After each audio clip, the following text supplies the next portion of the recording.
प्रार्थना सभा में पूर्व प्रधानमंत्री स्वर्गीय डॉक्टर मनमोहन सिंह के सम्मान में प्रदेश कांग्रेस कमेटी द्वारा शोक प्रस्ताव पारित किया गया और 2 मिनट का मौन रखा गया और उनके चित्र पर पुष्प अर्पित कर श्रद्धांजलि प्रदान की गई। इस अवसर पर राजस्थान प्रदेश कांग्रेस कमेटी के अध्यक्ष गोविंद सिंह डोटासरा, पूर्व मुख्यमंत्री अशोक गहलोत, पूर्व प्रदेश अध्यक्ष doctor CP Joshi, doctor BD Kalla, AICC के बिहार प्रदेश प्रभारी मोहन प्रकाश सहित विधायक, सांसद, पूर्व मंत्री, पीसीसी पदाधिकारियों सहित प्रदेश भर से बड़ी संख्या में कांग्रेस नेतागण श्रद्धांजलि सभा में उपस्थित रहे। इस अवसर पर राजस्थान प्रदेश कांग्रेस कमेटी के अध्यक्ष गोविंद सिंह डोटासरा ने मीडिया को संबोधित करते हुए कहा कि डॉक्टर मनमोहन सिंह अपने कार्यों, स्वभाव और व्यक्तित्व के कारण पूरे विश्व में प्रसिद्ध थे। उन्होंने कहा कि डॉक्टर सिंह ने भारत को विश्व की मजबूत अर्थव्यवस्था बनाने और वैश्विक पटल पर देश को नंबर 1 बनाने के लिए कार्य किया। उन्होंने कहा कि डॉक्टर सिंह ने देश में आर्थिक उदारीकरण की नीति लागू कर अपने कार्यों से ऐसे समय में जब पूरा विश्व आर्थिक मंदी का सामना कर रहा था, देश को उन्नति के पथ पर ले जाने का कार्य किया। उन्होंने कहा कि आज देश के सभी नागरिक डॉक्टर मनमोहन सिंह जी द्वारा किए गए कार्यों को श्रद्धा से याद कर रहे हैं। उन्होंने कहा कि मनमोहन सिंह ने अपने 10 वर्षीय कार्यकाल में जो कार्य किए, उसी का परिणाम है कि आज देश वैश्विक पटल पर मजबूत अर्थव्यवस्था के रूप में अपनी उपस्थिति दर्ज करवा रहा है। उन्होंने कहा कि मनमोहन सिंह जी ने देशवासियों को मनरेगा लागू कर रोजगार का अधिकार दिया, राइट टू एजुकेशन लागू कर शिक्षा का अधिकार दिया। उन्होंने कहा कि देशवासियों को खाद्य सुरक्षा अधिनियम के माध्यम से लाभान्वित करने के साथ ही किसानों का 72,000 करोड़ रुपए का ऋण माफ करने जैसे उत्कृष्ट और अनुकरणीय कार्य किए, जिनकी चर्चा पूरे विश्व में हो रही है। उन्होंने कहा कि पूर्व प्रधानमंत्री डॉक्टर मनमोहन सिंह ने देश के दलितों, पिछड़ों, किसान, मजदूर, महिलाओं, युवाओं, छोटे व्यापारियों के उत्थान के लिए महत्वपूर्ण योजनाएं बनाकर कार्य किया है। उन्होंने कहा कि देश में सर्वाधिक लोगों को गरीबी रेखा के ऊपर ले जाने का कार्य डॉक्टर सिंह के कार्यकाल में ही हुआ था। उन्होंने कहा कि लोग डॉक्टर मनमोहन सिंह के 10 वर्षीय कार्यकाल और वर्तमान सरकार के कार्यकाल की तुलना कर रहे हैं। उन्होंने कहा कि मनमोहन सिंह के कार्यकाल में एक तरफ गरीबों के उत्थान के लिए कानून और फ्लैगशिप योजनाएं लागू हुई, दूसरी ओर प्रधानमंत्री नरेंद्र मोदी के कार्यकाल में नोटबंदी, किसानों पर थोपे गए काले कानून लागू हुए। उन्होंने कहा कि एक तरफा मोहन सरकार जी ने किसानों को 72,000 करोड़ का ऋण माफ कर राहत दी थी, वहीं दूसरी ओर प्रधानमंत्री नरेंद्र मोदी के कार्यकाल में 3 वर्ष से किसान अपनी जायज मांगों को लेकर सरकार से किए गए समझौते को लागू करवाकर एमएसपी का कानून बनवाने के लिए सड़कों पर संघर्ष करने के लिए मजबूर हैं। उन्होंने कहा कि राजस्थान में भारतीय जनता पार्टी की सरकार ने अति कर दी है, क्योंकि जनता की मांग पर बेहतर प्रशासनिक व्यवस्था के लिए गठित गए जिलों को भाजपा की राजस्थान सरकार ने निरस्त कर दिया है। उन्होंने कहा कि कांग्रेस शासन में गठित गए संभागों और जिलों के माध्यम से गरीब कल्याण की योजनाओं के बेहतर निष्पादन का कार्य हो रहा था और प्रदेशवासियों को अपनी समस्याओं के समाधान के लिए सुविधाएं मिल रही थी, किंतु भाजपा सरकार ने राजनीतिक दुर्भावना के कारण इन जिलों और संभागों को समाप्त करने का जन विरोधी कार्य किया है। उन्होंने कहा कि भाजपा की राजस्थान सरकार ने अपने 12 माह के कार्यकाल में केवल दिल्ली से आई पर्ची को पढ़ने का कार्य किया है। सही या गलत का आंकलन भी निर्णय लेते समय नहीं किया जा रहा है। डोटासरा ने मांग की है कि मुख्यमंत्री महोदय स्वयं की ओर से एक प्रतिनिधि नियुक्त करें जो कांग्रेस पार्टी के प्रतिनिधि से नए जिलों को लेकर परिचर्चा कर सके। मुख्यमंत्री ने प्रतिनिधि भारतीय जनता पार्टी में शामिल हुए भाजपा कार्यकर्ता ललित के पवार की अध्यक्षता में गठित समिति की रिपोर्ट में वर्णित मापदंडों पर चर्चा करें और कांग्रेस के प्रतिनिधि कांग्रेस सरकार के शासन में गठित कमेटी के मापदंडों को बताने का कार्य करें। उन्होंने कहा कि कांग्रेस सरकार ने अपने शासन में गठित कमेटी में वर्णित सभी मापदंडों के आधार पर नए जिलों और संभागों का गठन जनता की मांग पर जन कल्याण के लिए किया था। उन्होंने कहा कि भाजपा सरकार ने भाजपा के कार्यकर्ताओं को कमेटी का जिम्मा प्रदान कर अपनी मनमर्जी से जिले और संभाग समाप्त करने का निर्णय करवा दिया है। उन्होंने कहा कि भाजपा सरकार में जानबूझकर ऐसे समय जिले और संभाग निरस्त करने का निर्णय लिया है जब 1 जनवरी 2025 से जिले और संभागों की सीमाओं को जनगणना के कारण बंद करने का आदेश केंद्र सरकार ने दिया है ताकि कोई व्यक्ति न्यायालय की भी शरण में नहीं जा सके। उन्होंने कहा कि भाजपा सरकार का यह निर्णय अन्यायपूर्ण है क्योंकि जिलों और संभागों का परिसीमन किया जा सकता है। उन्होंने कहा कि कांग्रेस पार्टी सड़क से सदन तक आम जनता के हितों के लिए जो कुठारघात जनता के अधिकारों पर भाजपा की पर्ची सरकार ने किया है, उसके विरुद्ध लड़ेंगे। इस अवसर पर पूर्व प्रधानमंत्री डॉक्टर मनमोहन सिंह को श्रद्धांजलि अर्पित करते हुए पूर्व मुख्यमंत्री अशोक गहलोत ने कहा कि डॉक्टर सिंह के व्यक्तित्व में सादगी झलकती थी और उन्होंने देश की अर्थव्यवस्था को मजबूत बनाने का कार्य किया। उन्होंने कहा कि डॉक्टर सिंह ने वित्त मंत्री रहते हुए जिस प्रकार देश में आर्थिक उदारीकरण दिया, उससे देशवासियों की सोच में बदलाव आया। उन्होंने कहा कि आज जो देश में विकास दिख रहा है, इंफ्रास्ट्रक्चर, मजबूत अर्थव्यवस्था, विदेशी निवेश, सब पूर्ण प्रधानमंत्री डॉक्टर मनमोहन सिंह जी की देन है। उन्होंने कहा कि ऐसे व्यक्तित्व को खोना देश के लिए क्षति है। उन्होंने कहा कि राजस्थान में रिफाइनरी का प्रोजेक्ट भी उन्हीं की देन है। उन्होंने कहा कि प्रदेश के सौभाग्य की बात है कि वो राजस्थान से राज्यसभा के सदस्य रहे। उन्होंने कहा कि डॉक्टर सिंह का व्यक्तित्व सभी देशवासियों और प्रदेशवासियों के लिए प्रेरणादायक है। उन्होंने कहा कि डॉक्टर मनमोहन सिंह के निधन से सभी देशवासी शोक संतप्त है और श्रद्धांजलि अर्पित कर रहे हैं। Bureau report. पूर्व प्रधानमंत्री स्वर्गीय डॉक्टर मनमोहन सिंह जी की आज शोक सभा आयोजित की गई। श्रद्धांजलि सबके द्वारा दी गई। एक शोक प्रस्ताव भी पढ़ा गया। डॉक्टर मनमोहन सिंह जी देश और दुनिया में उनका नाम है। उनके अपने काम की वजह से, उनके स्वभाव, उनका जो व्यक्तित्व था। 10 साल वो देश के प्रधानमंत्री रहे। उन्होंने पूरे विश्व में भारत को नंबर 1 बनाने का काम किया। और डॉक्टर मनमोहन सिंह जी ने जो आर्थिक उदारीकरण के जो योजनाएं और जिस प्रकार से उन्होंने काम किया, पूरा विश्व मंदी के दौर से गुजर रहा था, लेकिन हिंदुस्तान पे उसका फर्क नहीं पड़ा। आज हर बच्चा ये बात कहता है कि मनमोहन सिंह जी 10 साल में थे, तब हम आज हिंदुस्तान इस स्थिति में बना हुआ है, वरना उस टाइम हम लोग आर्थिक मंदी की चपेट में आ जाते। मनरेगा हो, काम का अधिकार दिया, शिक्षा का अनिवार्य कानून, राइट टू फूड, 72,000 किसानों के कर्जे माफ, एक गरीब को, पिछड़े को, दलित को, किसान को, छोटे व्यापारी को कैसे ऊपर उठाया जा सके, गरीबी रेखा से लोगों को कैसे ज़्यादा से ज़्यादा निकाला जा सके और प्रति व्यक्ति आमदनी कैसे बढ़े, हर वर्ग कैसे खुशहाल रहे और देश कैसे प्रगति करे, इस दिशा में उन्होंने 10 साल काम किया। आज लोग तुलना कर रहे हैं कि मनमोहन सिंह जी का जो काम, उनके जो कानून और उनकी जो फ्लैगशिप योजनाएं किस प्रकार की थी, और 10 साल से मोदी जी हैं। नोटबंदी, किसानों के लिए 3 काले कानून और पता नहीं कितने किस तरीके से किसानों को, जो मनमोहन सिंह जी 72,000 करोड़ रुपए कर्जा माफ करके संबल दे रहा है, वहाँ आज 3 साल से किसान सड़कों पे रो रहे हैं।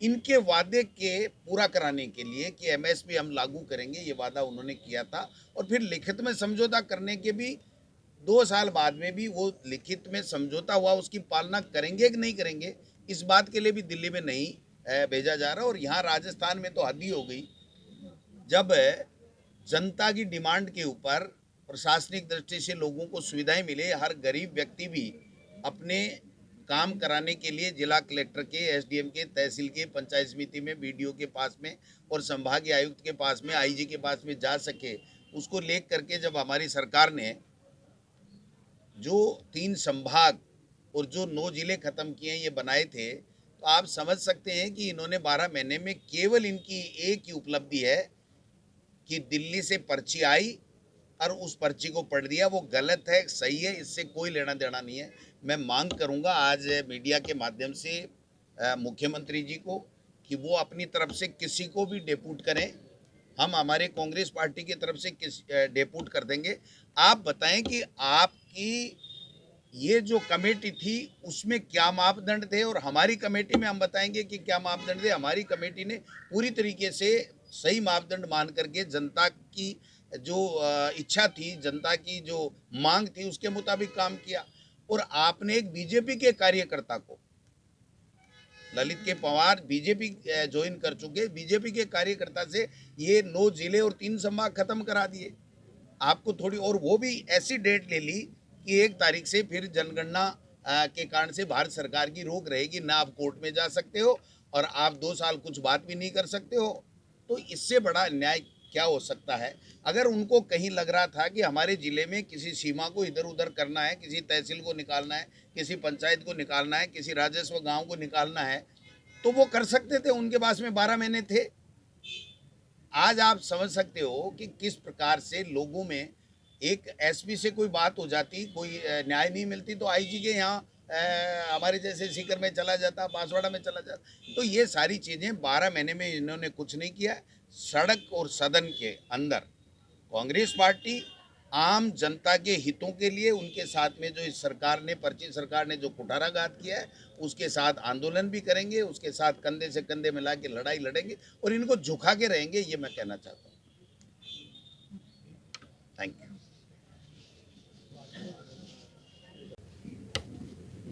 हमारे बीच में रहे,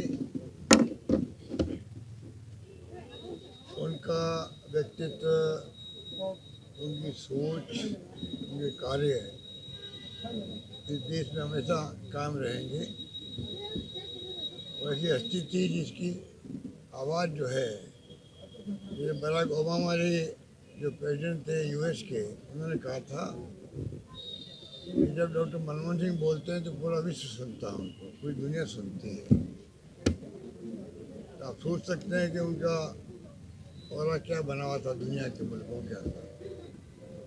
वो गांधीवादी विचारों से ओतप्रोत थे, सादगी उनके दिलो दिमाग में थी, सादगी रहे जिंदगी थी और आर्थिक स्थिति मजबूत करी देश की। उदारीकरण जो किया है वित्त मंत्री, उसने पूरे मुल्क की आर्थिक सोच को बदल दिया। जिस प्रकार से उदारीकरण के बाद में जो कुछ दिख रहा आपको, ये रोड का हाईवे दिख रहा आपको, या जो बदलाव दिख रहा आपको इन्वेस्टमेंट के अंदर, एफडीआई के अंदर, विदेशी निवेश के अंदर, ये तमाम उनकी देन है। इसलिए ऐसा व्यक्तित्व चला गया, उसका दुख हमेशा रहेगा। राजस्थान रिफाइनरी लगी, रिफाइनरी, वो भी उनकी देन है, हम कैसे भूल सकते हैं। राजस्थान के वो राज्यसभा के मेंबर भी रहे, ये हमारे सौभाग्य की बात थी। तो कुल मिलाकर के मनमोहन सिंह जी का जो व्यक्तित्व है, वो तो हम सबके पूरे देशवासी जहन में बसा है, बस गया है। और जो देहांत हुआ उनका सुनकर के पूरे मुल्क के लोगों के अंदर जो दुख प्रकट हुआ है, वो एक मैसेज है कि क्या किस प्रकार की वो हस्ती थी देश के लिए। आज प्रदेश कांग्रेस कमेटी ने बुलाई, उनके लिए उनके सम्मान में प्रस्ताव पास किया गया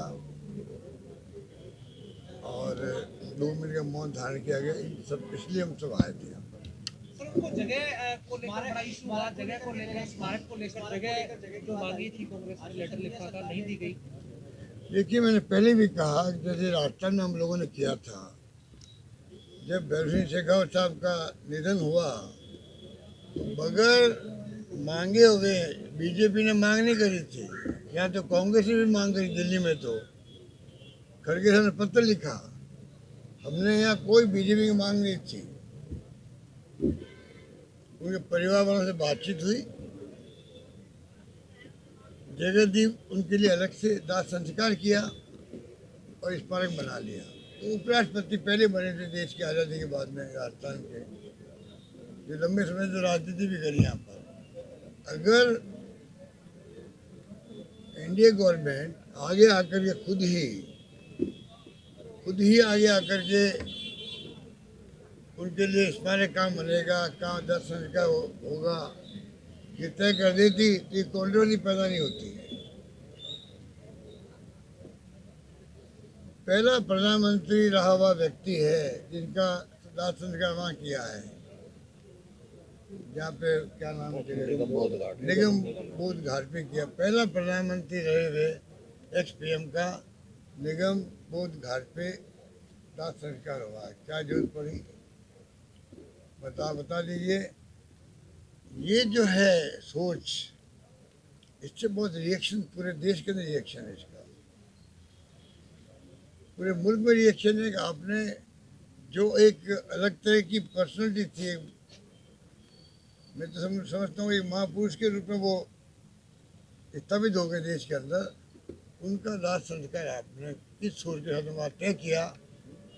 अब सफाई देते फिर रहे हैं वो लोग, क्योंकि जब खड़गे साहब ने, राहुल गांधी जी ने मुद्दा उठाया, अब खड़गे साहब के पत्र लिखने के बाद में कई तरह के, और जब फीडबैक मिला उनको पूरे मुल्क का, तब जाकर के वो अपनी सोच बदली।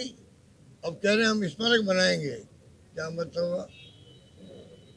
जहाँ दाह संस्कार करते जगह पर, और राहुल गांधी जी ने ऑफर कर दी थी, जहाँ इंदिरा जी का या अन्य नेताओं का जो बना है वहाँ पे, राजीव जी के, उनके आसपास में आप कहीं बना दीजिए, ऑफर कर दी गई, तब भी आपने एक कंट्रोवर्सी पैदा करवाई। इसलिए कि जो जो सरकार नाकाम रहती है तब वो ध्यान डाइवर्ट करने के लिए ऐसे काम ही करती है। अभी देखिए राजस्थान के अंदर 1 साल में ऐसी निकम्मी नाकारा सरकार रही है, कोई काम किए नहीं है।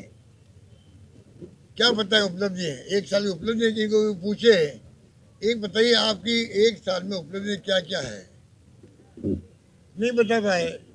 1 साल के बाद 9 जिलों को समाप्त कर दिया, जिससे इसी में बहस चलती रहे, इनको कोई पूछे नहीं कि आपकी 1 साल की उपलब्धि क्या है। तो ये इनकी चाल है बीजेपी वालों की। आइए देखिए, हमारे बीच में रहे, उनका व्यक्तित्व, उनकी सोच, उनके कार्य इस देश में हमेशा कायम रहेंगे।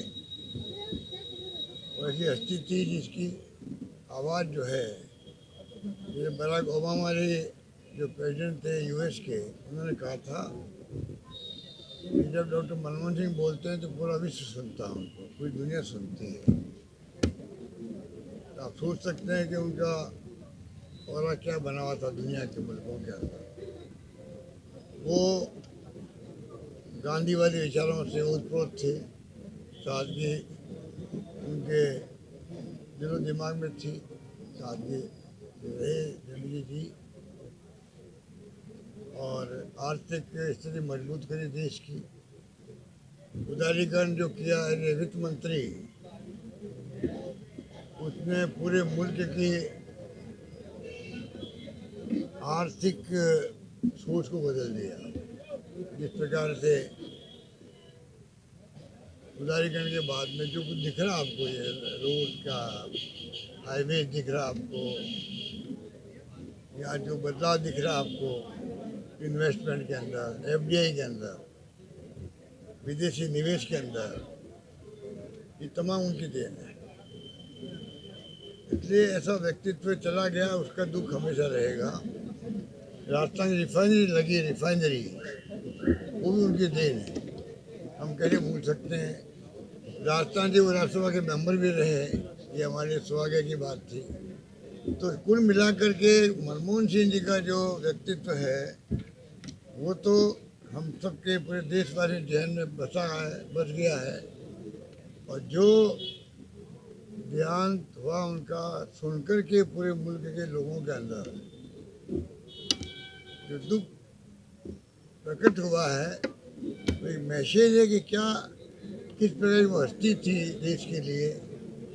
आज प्रदेश कांग्रेस कमेटी ने बुलाई, उनके लिए उनके सम्मान में प्रस्ताव पास किया गया और 2 मिनट का मौन धारण किया गया। इन सब इसलिए हम सब आए थे। सर, उनको जगह को लेकर बड़ा इशू हुआ, जगह को लेकर, स्मारक को लेकर जगह जो मांगी थी कांग्रेस ने, लेटर लिखा था, नहीं दी गई। देखिए, मैंने पहले भी कहा, जैसे राजस्थान में हम लोगों ने किया था, जब भैरव सिंह शेखावत साहब का निधन हुआ, तो बगैर मांगे हुए बीजेपी ने मांग नहीं करी थी, यहाँ तो कांग्रेस ने भी मांग करी। दिल्ली में तो खड़गे साहब ने पत्र लिखा, हमने यहाँ कोई बीजेपी की मांग नहीं थी। उनके परिवार वालों से बातचीत हुई, जगह दी, उनके लिए अलग से दाह संस्कार किया, और स्मारक बना लिया। तो उपराष्ट्रपति पहले बने थे देश की आज़ादी के बाद में राजस्थान के, जो लंबे समय से राजनीति भी करी यहाँ पर। अगर एनडीए गवर्नमेंट आगे आकर के खुद ही आगे आकर के उनके लिए स्मारक कहाँ बनेगा, कहाँ दर्शन का होगा, ये तय कर देती तो ये कॉन्ट्रोवर्सी पैदा नहीं होती। पहला प्रधानमंत्री रहा हुआ व्यक्ति है जिनका दाह संस्कार वहाँ किया है, जहाँ पे क्या नाम है, निगम बोध घाट पे किया। पहला प्रधानमंत्री रहे हुए एक्स पीएम का निगम बोध घाट पे दाह संस्कार हुआ है। क्या जरूरत पड़ी, बता दीजिए। ये जो है सोच, इससे बहुत रिएक्शन, पूरे देश के अंदर रिएक्शन है इसका, पूरे मुल्क में रिएक्शन है कि आपने जो एक अलग तरह की पर्सनैलिटी थी, मैं तो समझता हूँ एक महापुरुष के रूप में वो स्थापित हो गए देश के अंदर, उनका दाह संस्कार आपने किस सोच के साथ वहाँ तय किया।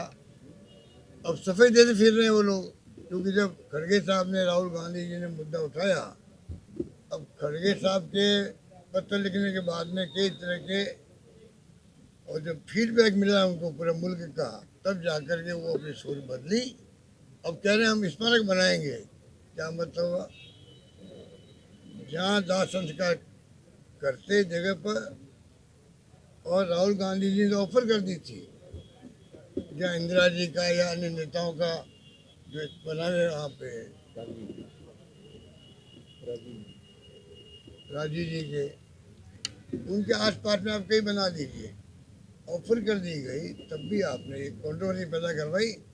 इसलिए जो सरकार नाकाम रहती है, तब वो ध्यान डाइवर्ट करने के लिए ऐसे काम ही करती है। अभी देखिए राजस्थान के अंदर 1 साल में ऐसी निकम्मी नाकारा सरकार रही है, कोई काम किए नहीं है। क्या पता है उपलब्धि है, 1 साल की उपलब्धि है, जिनको भी पूछे, एक बताइए आपकी 1 साल में उपलब्धि क्या क्या है, नहीं बता पाए। 1 साल के बाद 9 जिलों को समाप्त कर दिया। जिससे इसी में बहस चलती रहे, इनको कोई पूछे नहीं कि आपकी 1 साल की उपलब्धि क्या है। तो ये इनकी चाल है बीजेपी वालों की। आइए देखिए।